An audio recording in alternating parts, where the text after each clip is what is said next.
Well, if you don't know, it's all about bourbon in the spirits world right now, and you might say bourbon is booming.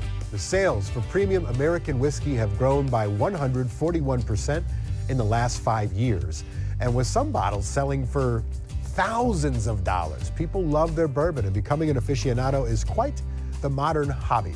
Corey Abdo is the manager, and Michael Rain is the executive chef at Nicollet Island Inn. We're going to do some cooking. We're going to do a little bit of drinking and tasting and understanding bourbon a little bit. Thanks for being here, man. Yeah, absolutely. Cheers. So tell me a little bit. I'll take a sip after I ask you a question. Tell me a little about the bourbon scene right now.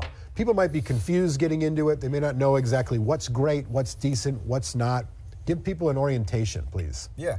So kind of like wine, I'd say it's all about preference of flavor for you. Some people like, a bourbon that's a higher proof. Yeah. They like the 120 plus proof. Some people like your standard 80 proof. Knob Creek's where to go for that one, yeah? Yeah, absolutely. That's got the booze. So I think that when it boils down to it, it's how you like the flavor of it. Yeah. And that could be, some people don't like the high proof because it has too much alcohol, and some people like the 80 proof because it's a little bit sweeter.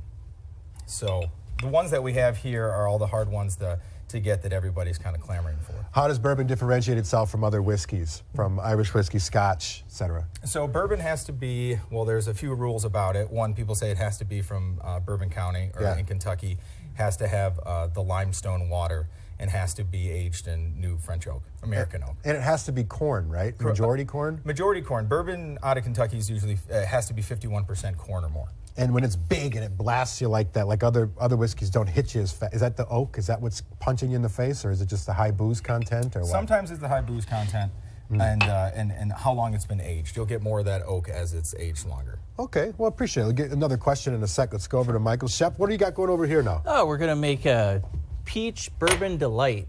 Okay. Yeah. That sounds good. Bunch of peaches in the pot. Canned or fresh? These are actually frozen. You can't get fresh frozen, right now, okay. So you make do with what you got. It is what it is. Okay, so you put peaches in. What else you got? Peaches. We got a little apple juice going in there. Yum. Give it some flavor.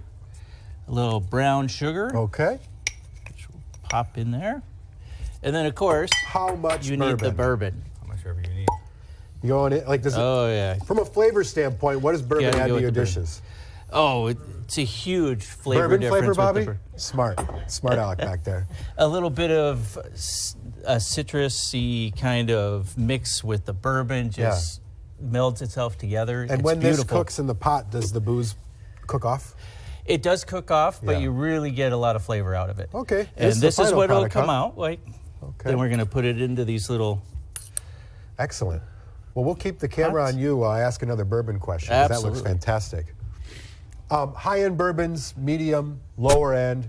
Like, what's the deal with some of these? They're going crazy right now, right? Like some of these old Rip Van Winkles go for thousands. Yeah, absolutely. Okay. So a lot of these are from the Buffalo Trace Distillery, and I think it just has to do with the availability. They're just super limited. Yeah. And people you read about them, you see them on TV, you see them in movies, and then that's what you want, right? So you try to find it, and you can't. And then the people who are selling them know that they're highly allocated, which means hard to get.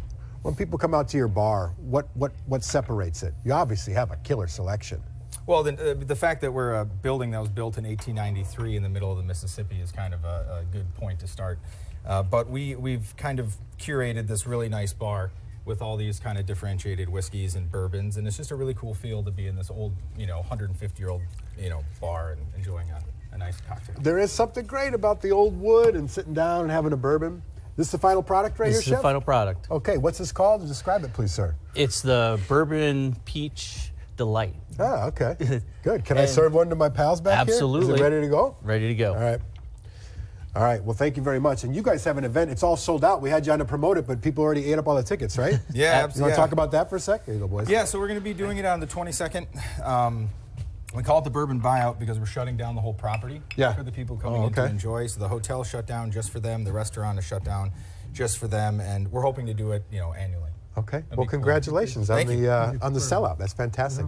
Yeah. Appreciate it. Hey, Nicollet Island Inn is located at Merriam Street. It's in Minneapolis. We got a link to the recipe at care11.com. How is it, guys? Very good. Very good? We get dessert, you get bourbon. Well, no one said it was fair, right? We'll be right back.